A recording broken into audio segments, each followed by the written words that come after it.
প্রিয় শিক্ষার্থীরা, আমরা গত ক্লাসে সেটের প্রাথমিক আলোচনা সেগুলো করেছিলাম। তোমরা ওই আলোচনার পর আজকে যে জিনিসগুলো শিখতে পারবে সেগুলো হচ্ছে শক্তি সেট মানে পাওয়ার সেট, তারপর হচ্ছে ক্রোমোজোর এবং কার্তেশীয় গুণজ, সেটের কার্তেশীয় গুণজ। আমরা এগুলো করার পর অনুশীলনের যে অঙ্কগুলো আছে সেখানকার অঙ্কের সমাধান করব। শক্তি সেট,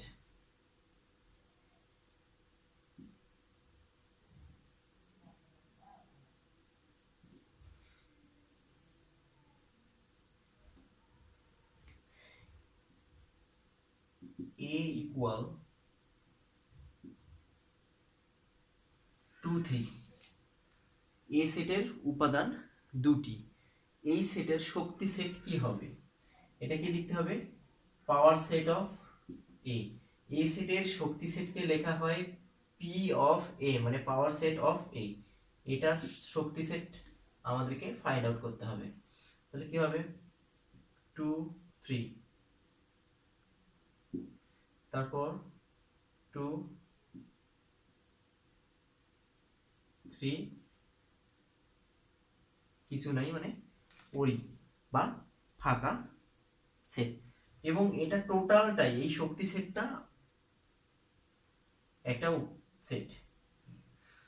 তাহলে আমরা শক্তি সেট কিভাবে নির্ণয় করতে হয় বা কিভাবে বের করা হয় আমরা শিখছি।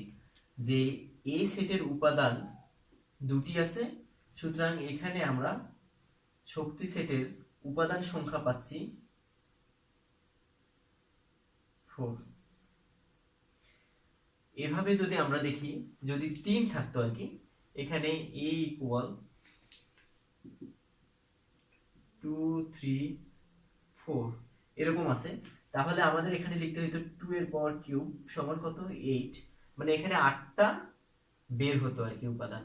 তাহলে আমাদের এখানে একটা প্রশ্ন সব সময় বলে যে দেখাও যে কোন সেটের উপাদান সংখ্যা n হলে ওই সেটের শক্তি সেটের উপাদান সংখ্যা 2 টু দ্য পাওয়ার n কে সমর্থন করে।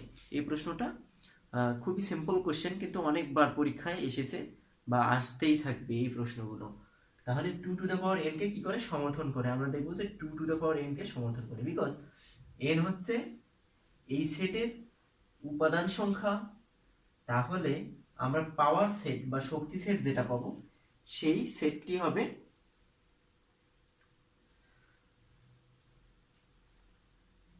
2 টু দ্য পাওয়ার n কে কি করবে? সমর্থন করবে। আশা করি তোমরা এটা বুঝতে পেরেছো। আমরা এর পরের টপিক হচ্ছে ক্রোমোজোড় শিখব।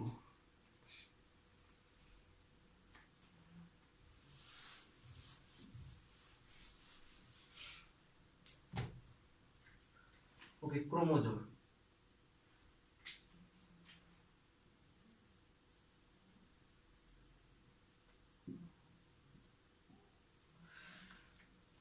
ক্রোমোজোড় হচ্ছে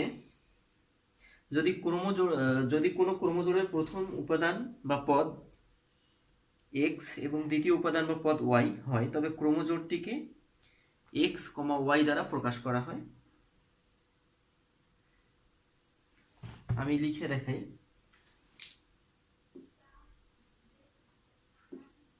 x y এরা যদি a এবং b এর সমান হয়, তাহলে আমরা এখানে লিখতে পারবো x ইকুয়াল a এবং y ইকুয়াল b।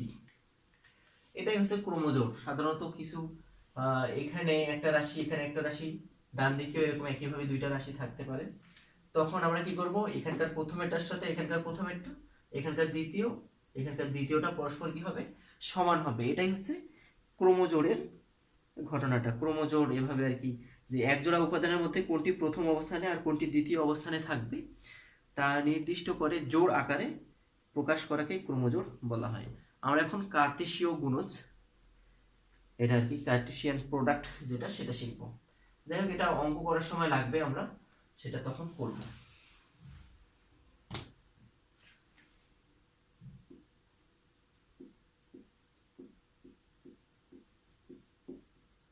কার্তেশীয় গুণজ।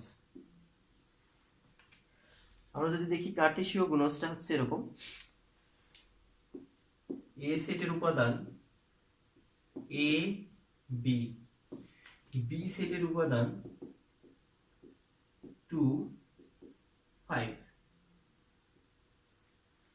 তাহলে কার্টেশীয় গুণজ বলতে এ ক্রস বি,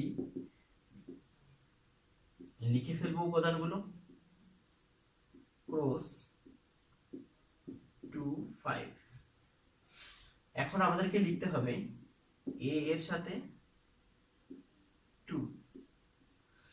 এই যে এটাকে আমরা কার্টেশীয় গুণজ, এবং কার্টেশীয় গুণজের সময় আমাদেরকে একটা কাজ করতে হবে, এই জোড়ায় করে ফার্স্ট ব্র্যাকেট দিয়ে লিখতে হবে। তারপর এ এর সাথে হবে 5, বি এর সাথে 2, আবার বি এর সাথে 5। তাহলে এ এবং বি দুটি সেট হলে এদের কার্টেশীয় গুণজকে এ ক্রস বি এভাবে লেখা হয়, এবং ক্যালকুলেশনটা এভাবে করতে হয়, এ এর সাথে 2, তারপর এ এর সাথে আবার 5, আবার একইভাবে বি এর সাথে 2, বি এর সাথে 5, এবং এটাকে সেকেন্ড ব্র্যাকেট, এটা যেহেতু একটা সেট, সেকেন্ড ব্র্যাকেট দিয়ে প্রকাশ করতে হবে অবশ্যই। আমরা কার্টেশীয় গুণজ এভাবে শিখলাম। এখন আমরা মোটামুটিভাবে যেভাবে করতে হয় সেগুলো আমরা শিখলাম। অঙ্ক করব। আমাদের যে অনুশীলনী 2.1 সেখানকার একটা অঙ্ক আমরা করে ফেলি।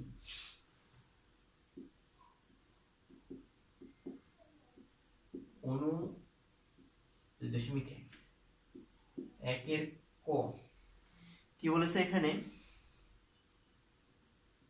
x belongs to n such that x square greater than 9 এবং x cube less than 130। যে এরকম একটা সেট দেওয়া আছে, এটাকে তালিকা পদ্ধতিতে প্রকাশ করতে হবে। এটা সেট গঠন পদ্ধতিতে দেওয়া আছে, তালিকা পদ্ধতিতে প্রকাশ করতে হবে, মানে সংখ্যাগুলো কি কি আসবে সেটা আমরা বের করব। তাহলে x কাকে রিপ্রেজেন্ট করতেছে, n কে। n কে আমরা কি বুঝি, n হচ্ছে 1 2 3 4 5 6 চলতে আছে, যে ন্যাচারাল নাম্বারগুলো সেগুলো। এখানে x স্কয়ারের মানটা কি হবে, 9 এর চেয়ে বড়, x কিউবের মানটা 130 এর চেয়ে ছোট হবে। তাহলে এখানে এই যে ক্যাপিটাল N ইকুয়াল আমরা জানি 1 2 3 4 5 6 ডট ডট ডট চলতেই আছে, আমরা জানি না শেষ পর্যন্ত কতদূর আছে। আমাদের অত সংখ্যা নিতে হবে না, কয়েকটা সংখ্যা নিলেই হয়ে যাবে। x ইকুয়াল 1 হলে x স্কয়ার মানে 1 স্কয়ার ইকুয়াল 1, কারণ হচ্ছে 1টা 9 এর চেয়ে বড় না, সেজন্য নট গ্রেটার দেন। এবং x কিউব মানে 1 কিউব ইকুয়াল 1, অবশ্যই 130 1 এর চেয়ে বড়। x ইকুয়াল 2 হলে x square equal 2 square equal 4, এটাও কখনো 9 এর চেয়ে বড় নয়। তাহলে এখানে x কিউব মানে 2 কিউব মানে 8 130 এর চেয়ে ছোট। x equal 3। আমরা এখানে ক্রমান্বয়ে সংখ্যাগুলো বসায় যাব, x স্কয়ারের মানটা কি দাঁড়াচ্ছে আর x কিউবের মানটা কি আসতেছে সেগুলো দেখার পর যখন দেখব যে x স্কয়ারের মান এবং x কিউবের মান একটা সংখ্যা বসানোর পর দুটি শর্ততেই স্যাটিসফাইড হয়, তখন আমরা সেই সংখ্যাটি গ্রহণযোগ্য সংখ্যা হিসেবে তালিকা পদ্ধতিতে লিখব। তাহলে এভাবে আমরা লিখেই যাব x cube sorry x square, এখানে যেহেতু 3 আছে 3 স্কয়ার, এখানে আমরা দেখতে পাচ্ছি 9, 9টা কি এই 9 এর চেয়ে বড় না, 9টা 9 এর সমান, আচ্ছা দিলাম। এবং এখানে কেউ নট গ্রেটার দেন চিহ্ন দেওয়া যেতে পারে, অবশ্যই দেওয়া যেতে পারে, কারণ হচ্ছে আমাদের বলছে এখানে যে মানটা থাকবে সেটা 9 এর চেয়ে বড় হতে হবে, বাট নয়। আমরা 9 সমান 9 এটা দিতে পারি, x কিউব মানে 3 কিউব 27 লেস দেন 130। আমরা খেয়াল করলাম যে 130 এটা এখনো মানে আমাদের স্যাটিসফাইড হয়নি। এখন আমরা দেখব x ইকুয়াল 4 হলে x square equal 4 square equal 16 এইটা গ্রহণযোগ্য হয়েছে। তাহলে এটা আমরা নিতে পারি যে 16 9 এর চেয়ে অবশ্যই বড়, 16 9 এর চেয়ে বড় এবং x কিউব মানে কি 4 কিউব 64 বা 64। এইখানে আমরা একটা খেয়াল করি যে x এর মান এখানে একটু মনে রাখি যে x এর মান যখন আমরা 4 নিয়েছি এইখানে যে প্রথম শর্তটা আছে সেটাও স্যাটিসফাইড, পরেরটাও স্যাটিসফাইড x কিউবের মান।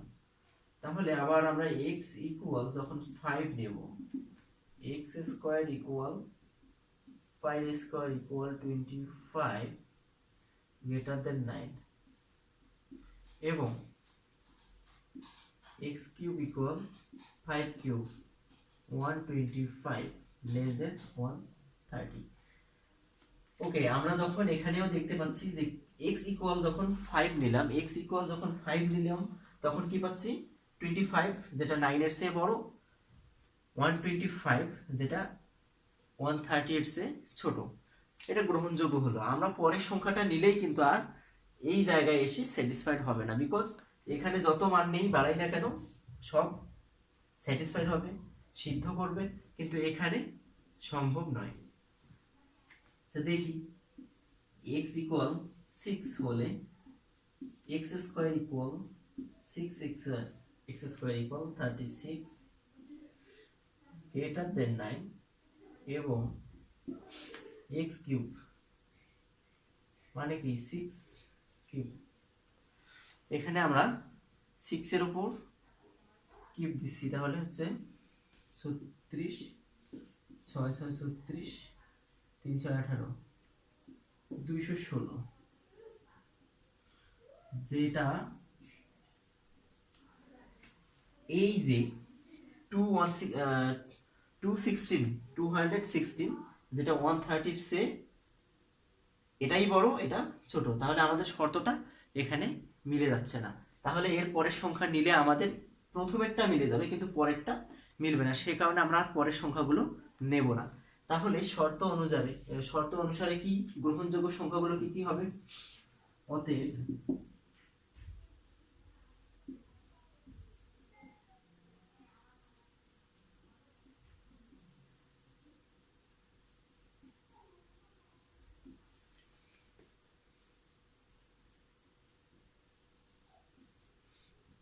গ্রহণযোগ্য সংখ্যা হচ্ছে 4 এবং 5।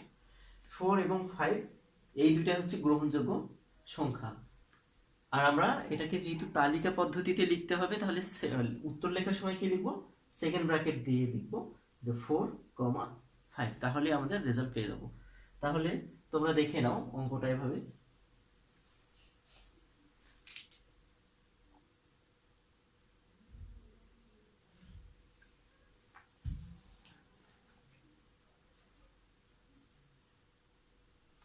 তাহলে তোমরা 1 নম্বরের যে আরো খ, গ এবং ঘ নম্বর অঙ্কগুলো আছে সেগুলো করার চেষ্টা করবে। আমরা খ নম্বরে দেখেছি যে x বিলংস টু z দেওয়া আছে। আমি শিখিয়েছিলাম যে z মানে কি পূর্ণ সংখ্যার সেট। পূর্ণ সংখ্যার সেট সেই সংখ্যাগুলো কি কি শূন্য থেকে মানে শূন্য সহ সকল ধনাত্মক এবং ঋণাত্মক সংখ্যাকে পূর্ণ সংখ্যা বলে। তাহলে ওখানে সকল ধনাত্মক এবং ঋণাত্মক সংখ্যা ইউজ করতে হবে। গ নম্বর বলছে x belongs to n such that x 36 এর গুণনীয়ক এবং 6 এর গুণিতক। তাহলে গুণনীয়ক 36 এর বের করবে এবং 6 এর গুণিতক গুণ করে যত সংখ্যা পাওয়া যাবে 6 × 1 6, 6 × 2 12, 6 × 3 18, এভাবে চলবে। আর 36 কে ভাঙানোর পর যে সংখ্যাগুলো পাবে সেগুলো এদের সেট বের করতে হবে। আর x বিলংস টু n ঘ নম্বরটি হচ্ছে x belongs to n such that x cube greater than 25 এবং x⁴ লেস দেন 264। এই অঙ্কগুলো তোমরা এভাবে ধরে ধরে ধরে ধরে বাসায় করবে এবং উত্তর মিলাই দেখবে। যদি ভালোভাবে ঠিকভাবে মানে করতে পারো ধরে, তাহলে তোমাদের উত্তরটা ঠিক আসার কথা। তাহলে আমরা উত্তরটা লিখবো এখানে, আমি উত্তর লিখে দিচ্ছি। অতএব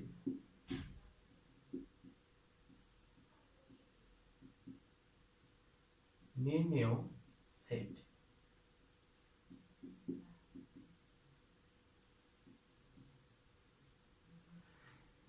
হচ্ছে 4 5, এটাই আর কি একটা সেট আমাদের ক নম্বর প্রশ্নের উত্তরের জন্য।